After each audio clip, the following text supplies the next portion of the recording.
Let's go. And clap. I don't know. So, if you can tell, we're wearing different stuff. It is a different day. It is a different week. We came back to do this real quick. I don't know. We can continue where we left off. We can talk about what's going on tonight. Why don't we just talk about what's going on tonight? Because I don't even remember what the fuck we talked about. Yeah, we were getting like super deep into it last time. Yeah. I don't really remember what we left off on. We were talking about just like interacting and growing our network and community, all that great stuff. But that's a good segue into tonight. Tonight's a huge show. We have Journey Be the Reason headlining Brick and Mortar, her second headlining show. Nice large venue. We're definitely expecting a couple hundred people tonight. I know the 1015 fam's popping out. Who else is on it? It's Derek. We have Journey, Pussy supporting, and then Derek Neely, Pat God, and Gene the Queen all opening up, supporting them as well.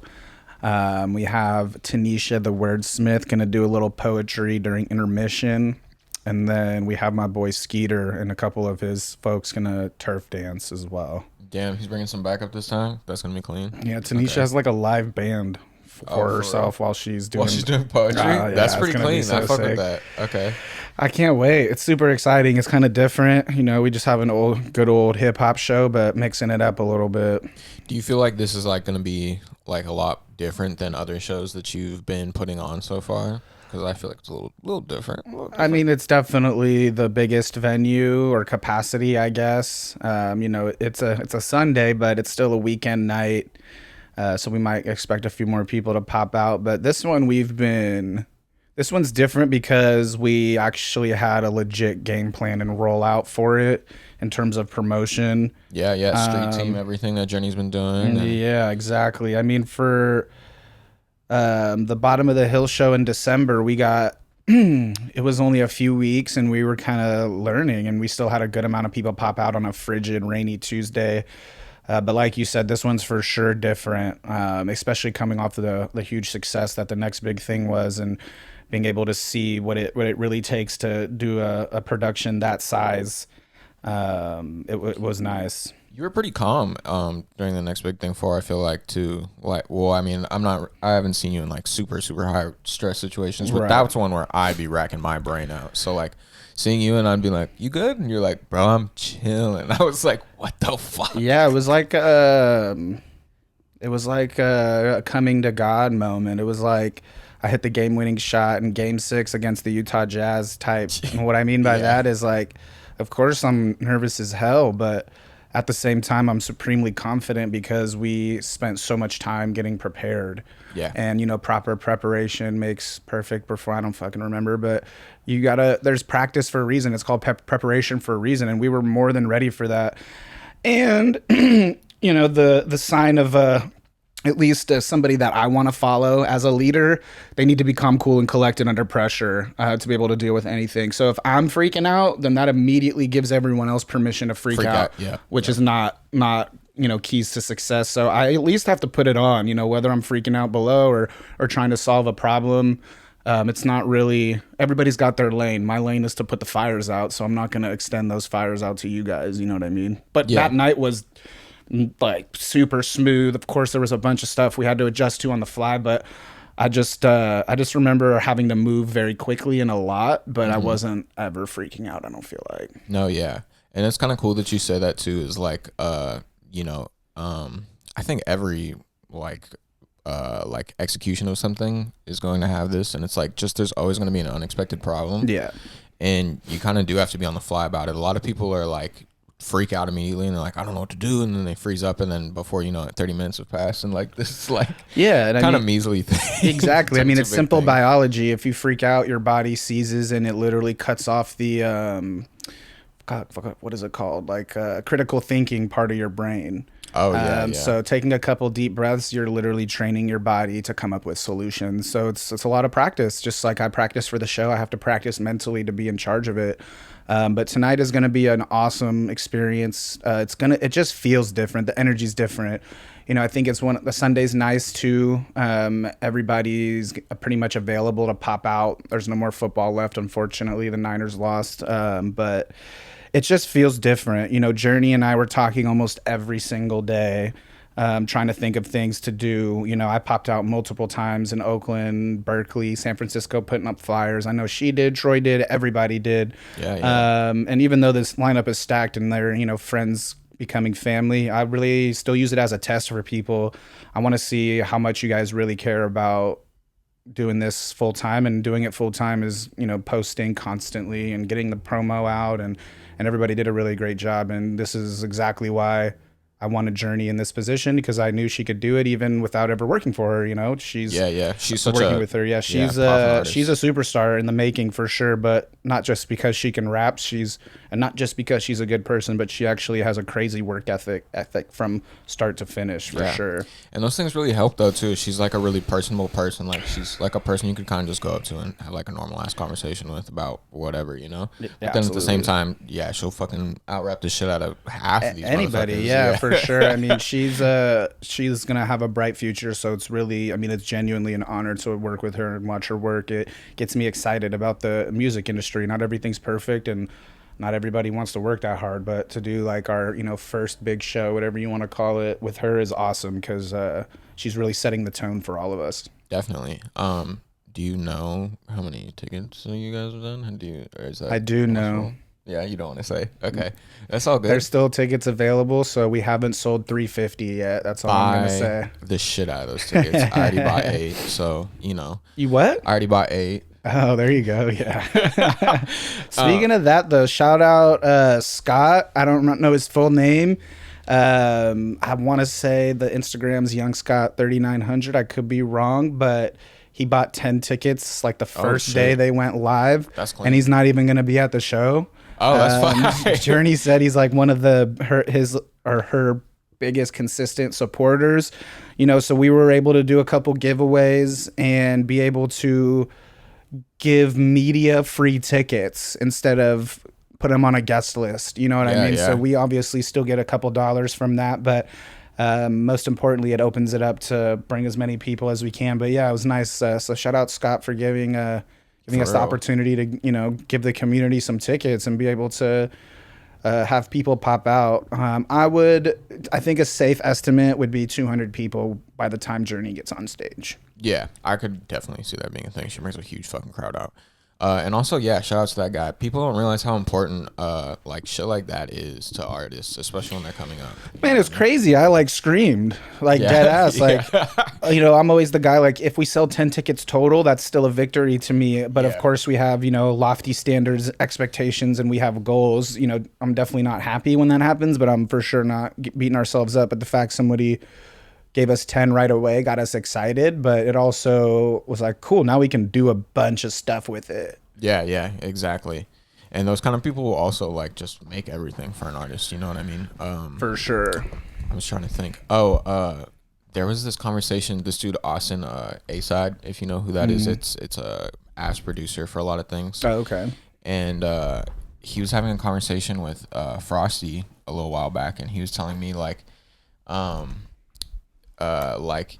he was saying, like, Frosty was saying that he was like grateful to be like a part of a moment, like even as a fan, like at some of these shows. And he was like, man, like, like when I see you guys do shows, it inspires me to like do my own thing and do my shows and blah blah blah.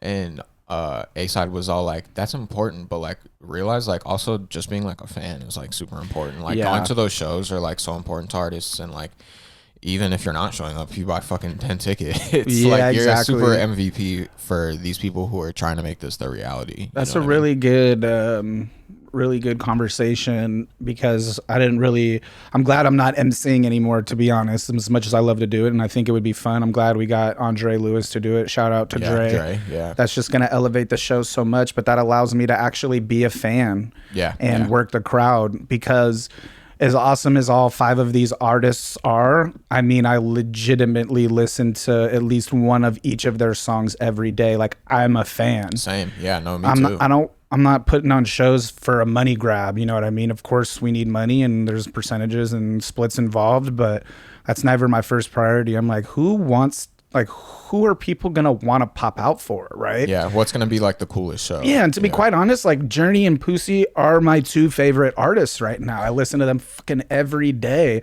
So for me, I'm just kind of like fanning out in general. I'm like, I mean, to me, even though there's a lot of work involved, I'm getting paid to watch my favorite artists tonight. I mean, who wouldn't want to do that? So it's super important to be a fan. That's what gets me excited to throw more shows, because I like to. I'm basically getting in for free to watch my friends or like people I admire perform, and that's huge. So that's a really good point for sure.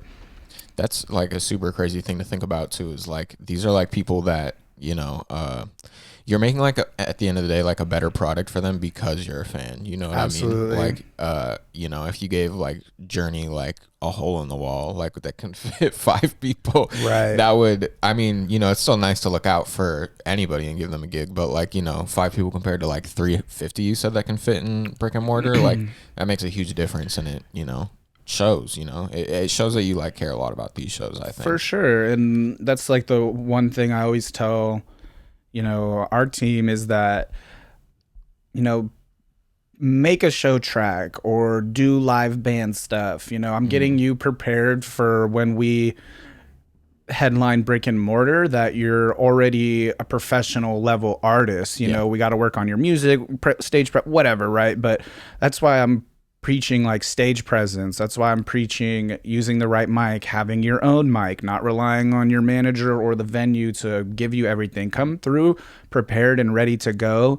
But, you know, giving these guys 30-minute plus slots, that's what you're going to do. If you really want to do this and be a superstar one day, you're not playing less than 60 minutes damn near consecutively at these shows. Watch Chris Brown and all of them. These guys are doing full dance rehearsals, or excuse me, routines, you know, 30, 60 minutes straight. So I'm trying to get people ready for the big leagues. You know what I mean? I always joke that I'm like a minor league baseball coach right now. Like I want to get people ready to be superstars. Like, okay, you want to take it serious? I will immediately challenge you. I will immediately line that up. That doesn't necessarily apply to Journey specifically, but like you said, like this is a huge moment for her that's gonna, you know, open up new avenues of inspiration, and she's gonna meet new connects tonight, and then she's gonna really know what it takes to be a superstar, because she's headlining one of the most iconic venues in the city. Yeah, Brick and Mortar, like a huge presence in the city for sure. Shout out Gerald at Brick and Mortar, making it all happen. We've been going back and forth for literally months. Had to push one show back, and we just made it happen. So shout out to Gerald for sticking with me and letting me answer or ask 45 questions per email. There we go. No, yeah, those are important though. And like going back on what you said on like you challenge artists, not that like you're saying exactly that you're challenging them, but like that's, I feel like that's a huge thing that a lot of quote unquote artists or like people who, you know, have it as like a hobby they'll like they immediately kind of cower sometimes when you do some stuff. You're like, yo, I need you to do this, this, and this, and then they're like, what the fuck do you mean? Like, I'm gonna do this whenever I want, and that's fine when that's fine when sure, it's your if you want to be a hobby, yeah. But you know, like a lot of you guys talk like you want it to be your career, and it's like, you know, I don't know. I've just had like a lot of situations for sure where like, you know, you set up something and you like ask them to be here at this time. They confirm with you everything's all good. Then they don't show up, and then the next day they message you and they're like, yo, like, I'm so sorry. Can we set this for a special day just for me? And blah, blah, blah, blah. PTSD, like, man. Yeah, bro. It's like, come on. That happened. Not that it's like, you know, I understand lives. Like, people are busy. Yeah. No. No, just like Rich says, if you love this shit, if you like the words you told me, you better back those up. Yeah, exactly. So that's the first thing I ask people, like, is this a hobby or a job for you? Is it a career? Great. Now I'm going to throw a million things. And now don't get me wrong, like, I still don't know everything I'm supposed to be doing. I'm still learning on the job too. Like I'm still learning what it takes to do this full time myself. But luckily I'm old as shit and have had a good amount of experience where I can get people, you know, 80, 90% ready for whatever while we figure out the last 10 or whatever ourselves. Yeah. Yeah, that's huge for sure. That's the first thing I ask. Like, if it's a hobby, like, cool, let's just never talk again. I'll see you at the shows. Like, come pop out. Like, you just got fanned to me, right? Like, You're an audience member to me. I don't really want, of course, I love the audience and the fans. Don't get me wrong. But in terms of if we're talking about specifically about artists, yo, hit me up, listen to my music. All right, cool. Pop out to the show. And then I don't hear from you for 3 months. Like, that's corny. I'm over that. Yeah. I mean, definitely. I've literally, when we were 17, 18, 19, like me and some of my Mexican partners were all rapping together. We opened up for Short, Rapping Forte. Like, we got a great kickstart right away. You know, back in those days, we'd have to DM promoters on Facebook, our music links and stuff like that. And we were all mixing in house. We did it all ourselves, but they didn't really understand that. I'm like, we have to do this all the time. This is not once a weekend when we're drunk or once a month when we have time. We're 18. We have nothing but time. So I feel like I've always had this mindset. But back then I just let it get to me. Like, all these people would flake on me for a couple of years. By the time I was 21, I wasn't even making music anymore. Yeah. Like, new friends didn't even know I was a rapper. I was still writing, you know, my notepads go back decades now at this point, but I fell off for years because I let other people's inactivity get to my heart. Yeah. And that's the big switch, I think, since I've met you. Like, obviously, you of all people have seen both of us have come so far in the last 4 or 5 years since we met each other. But even in the last 6 to 12 months has been crazy. And I just like really owe it to myself to see this thing through. At this point, yeah. I think a lot of people around us that like don't do this for a living, you know, like that people who have normal 9-to-5 jobs, which is, you know, like, which we also do have. Yeah, on top of this. Yeah, exactly. We also do have, but it's like, it's kind of like funny to like see people who like, you know, that are just doing that for the rest of their lives and they're content with that, which is fine. Yeah, absolutely fine. Hell yeah. But like, it's kind of funny that like, I don't know, like maybe like 6 months ago, a year ago, like I was kind of like still like kind of wondering if I could do it, and now it's kind of like there's no doubt. Like at this point, it's like you have to do it. Like, you know, there is deep. Yeah, there's no other option at this point. And I feel like they kind of get weirded out by that because they're like, what the fuck? Like, aren't you ever like scared of it like not working? And it's like, well, I'm too busy trying to make it work to be worried about it not working. This is like the fucking age-old conversation that we all come to at some point. Go listen to any Jay-Z, Nipsey Hussle, Faith Hill interview, like whoever. It's always, I push through the fear. To me, I'm more afraid of being afraid than actually being afraid. Like I'm more afraid of inactivity. I'm more afraid of not doing shit. I'd rather, you know, say the dumbest idea and throw it at the wall, be the first person to talk. That sparks an idea. Like I just can't sit around at home anymore. Like I can't do a 9-to-5. I can't just do that. It's just not me. I really owe it to myself and all of us that feel this way, because there's been nothing where I have these conversations with people and then I start see them take their jobs more seriously or their careers in terms of the artistry more serious. And that's like the biggest like positive inspiration, motivation we can do is inspire each other to do what we love. And that's the whole point of throwing our own shows is let's build up our own muscle and let's pay ourselves on the back end. For real. No, yeah. That's so plugged that like, yeah, that you've kind of like ventured into this space, because I mean, you know, 6 years ago when we met, I don't know if that was on your mind, but like, it's kind of crazy to think. It was like a pipe dream for sure. It was like something like I didn't even believe in myself then, right? Yeah. I'm like, how do I start this? How do I do this? I didn't even know how to get my music on DSPs back then. So then I just started asked my boy. He's like, all you do is DistroKid. I'm like, oh, fuck, that was easy. Then I'm starting to find out, like, I don't want to say this shit is easy, but the first or second step. Oh no. Damn. Did that really just happen right now? Is it still getting this part? Because that'd be funny. It has the audio, so at least we saw that. We'll keep that in as yeah, like let me bloopers. just see. I'm like, fuck. One of the best videos of all time is when Bert and Ernie, I forget which one, but they like sell an eighth to the other one. Have you ever seen that? What the fuck? No. Yeah, you gotta. Is it like a robot chicken thing? No, I don't think it was a real session. I think someone like edited it or whatever, but it's a legit episode, like where they're like role playing or something, and he's like, don't talk to strangers or some shit. Yeah, and then there's that guy and he's like, you got I don't know, man. There's fucking something. It's like hella a bunch funny. of eights. They're talking about like a 3.5 or some shit. Yeah, I don't fucking remember, but shout out Bert and Ernie. Okay, wait. What was the last thing that we said? You brought up like me a few years ago and like not like if I kind of like thought I was going to be where I'm at now. And like, what does it take to take like that first step?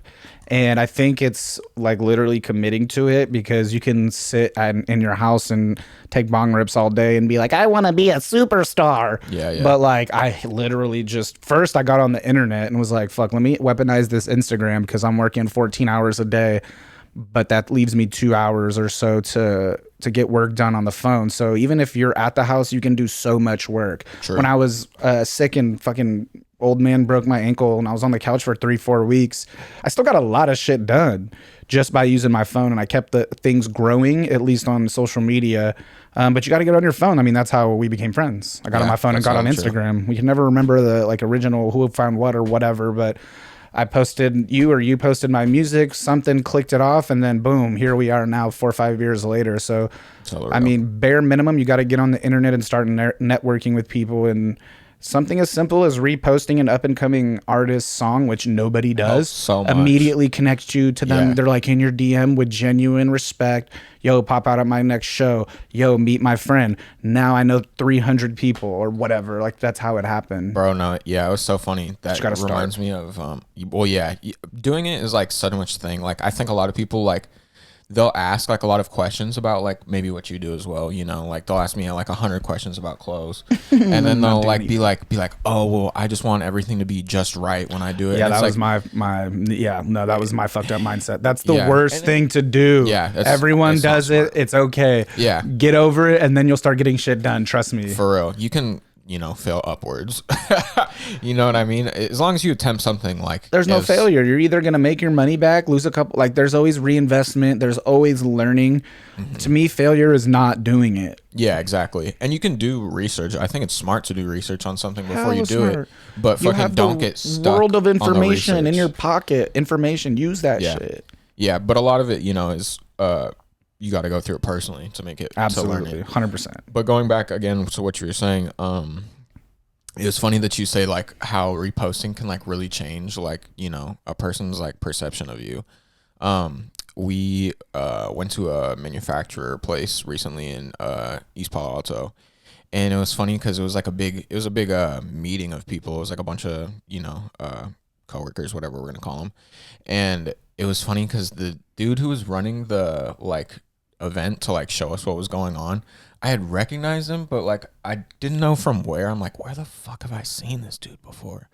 And then at the end, like we're all asking questions, and you know, someone who was leading the tour was like, hey, thank you for having us, like, because this person has their own clothing brand. And literally the dude like stopped, looked at me, and he's like, oh, aren't you the Rebel Status guy? And I was like, yeah, that is legally your name. Yeah, and I was all like, yeah, what's going on? And like, what? And like, I knew I know you, but where do I know you from? And he's like, you reposted my shit a year ago, bro. See? And he remembered off a one repost, you know what I mean? And off of that, I was like, oh, cool. Like, and we became like cool little homies, you know, we're like, because no one does it. Their mom doesn't do it. Their best friends don't do it. For real. Majority of the time, like, yeah. The same 4 people have reposted my music for years now, and then now we're all friends. Like, that's the easiest way. Now you got to do it genuinely, right? Yeah, you can't just be hella corny and like, oh, now I'm gonna fucking go do it. No, because we're gonna know when you're fake as shit. But that's the bare minimum to start a relationship. For real. The thing too is like everyone's like, "Oh, I'm gonna do that now." For real. No. The thing is like a lot of people do that like already, but I think they do it the wrong way because they'll just like shoot you a link with nothing, or like, that's what I'm saying. or they'll shoot you like a link to, you know, their clothing page or whatever it is, and just be like, and with nothing. But like the people who are, I think, that are really good at marketing usually go like, hey, how's it going? I hope all is well. Like, you know, they'll do like a quick little thing to like punch you in, and then they'll still send you the link. But then, like, after you, like, say something back, they'll still continue the conversation. Right. You know what I mean? I know a lot of people who, like, they'll send me just a link, and I'll still be nice and listen to it. No. And if I fuck with it, I'll, like, send you back, like, a little, oh, I fucked with this. And they'll just hit you with a like, and it's like, bro, what? If you send me a link, I will never read it, look at it. Open it I will completely forget about you for the rest of our lives. Yeah, it is. If you see me in person and you're like, oh, yo, I sent you that link, I'm like, oh, well, what's up? Well, you know, I'm nice. It's respect, whatever. But like, no, that's not how you do it. For real. Bare minimum, please, God, introduce yourself. Like, I Strike don't up a know who you conversation. are just because your mutual followers are me and Adam and you see us out. Like, I don't know you. If you just send me a like and comment my recent, no. Yeah. That's weird, dude. Yo, my name is Tyler. I'm an artist coming out of San Francisco. I'm a rapper. I haven't done any shows yet. I would love to do some shows. Here's a couple links to my music. Just like bare minimum, make an introduction. And the biggest thing too is also just coming to the actual shows or going to wherever you know someone's going to be at. Outside. Yeah, coming Go outside. That's the outside. best way to actually make a connection with someone, especially if all you're going to do is just ask a couple questions. Because I'm literally the perfect example. Yeah, that's a hella true. Me and you were friends for years. Came out here a couple times, like met Frosty once or a couple people here and there. And then I finally just came to the show, like afterthought. First, I guess technically it was Gene's show at Brick and Mortar opened up for What's Real. Shout out What's Real. That was the first time I really popped out and saw everybody, or at least like our extended friends. And then AFS, we talked about the going away party where, again, though, just because I popped out, it doesn't mean that I'm going to automatically make those connections. A, you need a friend that's going to introduce you to people. And then B, you actually have to be a genuine good person and continue that relationship. Yeah, it has to be a friendship before like an actual... One person, I mean, I guess Aft is a good example. I briefly shook his hand that night, didn't see him for months because he went to Europe. And then now we're hella close because we remember that. Or someone like Stoney, again, one of my favorite rappers. I met her that day very briefly, super genuine interaction, but then we stayed in touch online since then. And I'm going to be booking her and we're popping out. We're supporting each other more now. And, you know, you have to go outside step one and then actually talk to people as step two, follow up step three. And then all of a sudden it's just this big like transmutation of positive energy. That's what community and growth is exactly that. You just gave you the recipe. The big part too is like finding like where you belong, you know, getting where you fit in. Like there's like a role that everyone can play. I feel like there's a lot of people who come in and they go, I'm here for whatever you need. And it's like, well, I don't know what I need. like what are your talents? Yeah, exactly. You know what's funny is, so there's like a perfect example. When I was booking vendors for the fucking show that got canceled at Omnicommons, I was booking vendors and there's this girl DM me and she's like, hey, like, can I be a vendor on your thing? I make great food, blah, blah, blah. And I was like, okay, well, like, what do you make? And then she's like, I can make anything. And I was like, well, I don't, what is spaghetti? Are you going to make fried chicken? Are you going to do like some fucking salad? Like, I need to know specifics of what you can do. And so I was just like, I would immediately not respond and just move on with my life. I'm not going to lie. Done. Because it's like, I don't know. You have to come at me with something. I'm too busy. That's like that thing, you know, that's so true about come at me with a full solution and a project and let's execute it. For real. Right? Exactly. It's like, come on, I need you for a niche thing, or I need I don't have time to have a 35-minute conversation all the time. About what you can do. Like, of course you can do 10 things, but I need you to do one thing really well. You know what I mean? I'm not gonna, you know, you tell me you can make any kind of food. It's like, okay, well, that means you might make shitty. Lumpia, like, ice cream, smoothies. Like, what are we doing? Come on. Exactly. That shit is, it's a little bit of a headache. Fuck. I think you were about to say, Rich and Danielle, they always say that all the time. Again, shout out squad fam, 1015, everybody. But they're like, I can't put you in the game if I don't know what you do. Can you shoot? Can you dribble? Can you pass? Yeah. Can you talk? You're like, you know, Tyler's doing something for us because I know what he does well now. And this person has a project and Rocky's shooting our videos. Like, we're putting people in, but you got to let me know. Yeah, where you work. Yeah. Exactly. You got to let me know what you do. It was the thing too.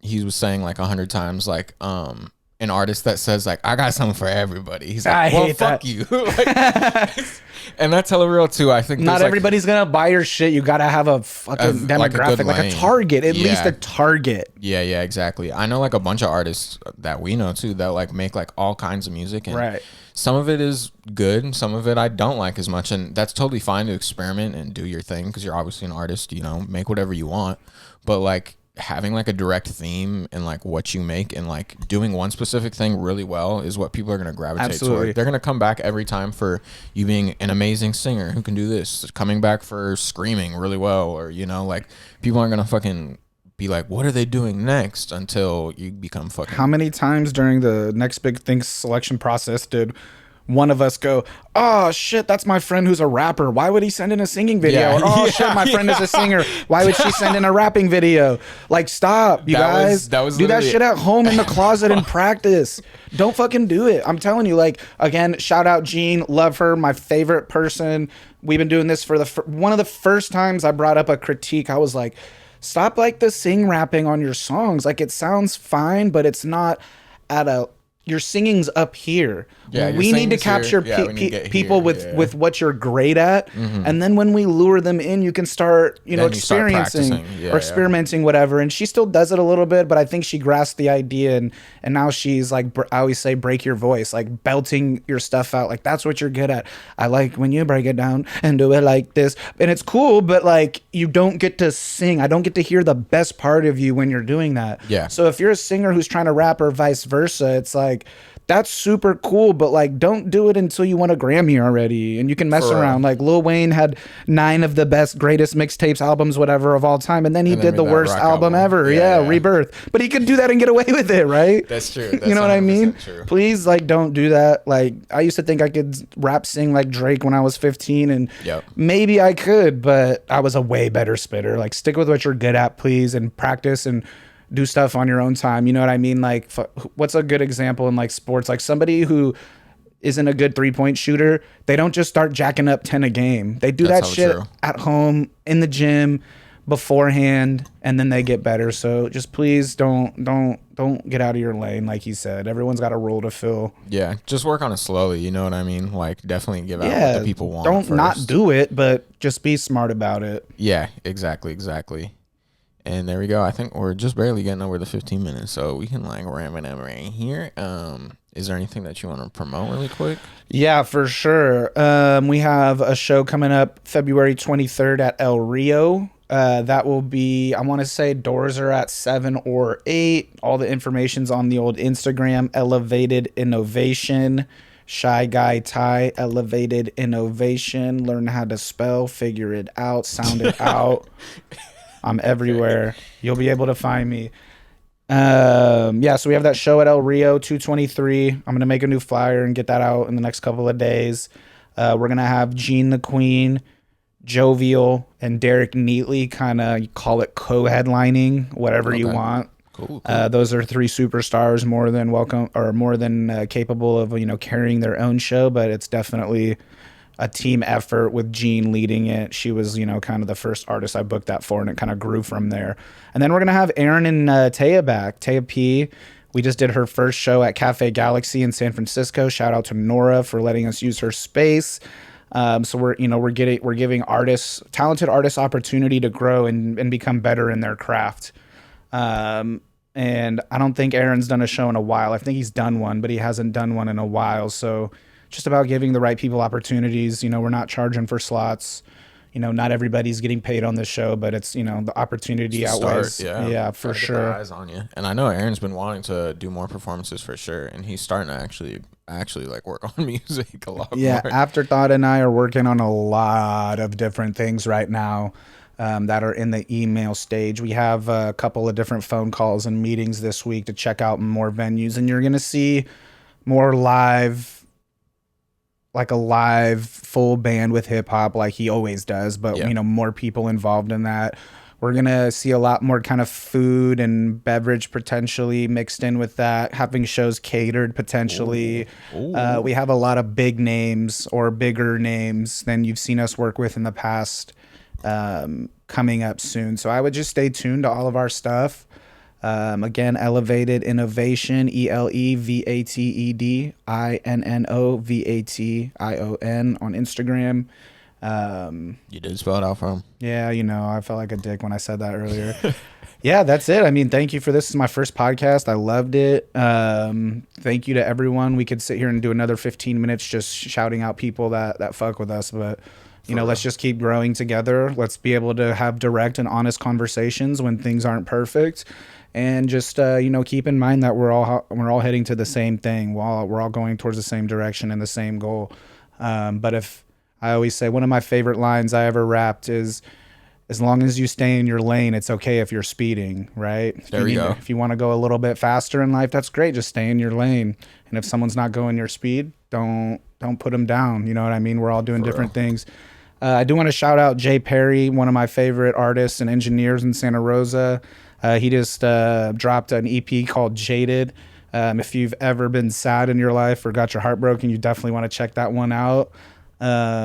So good. And he had a line in there that every artist can relate to, and he goes, "I've been practicing alchemy, turn my pain to passion."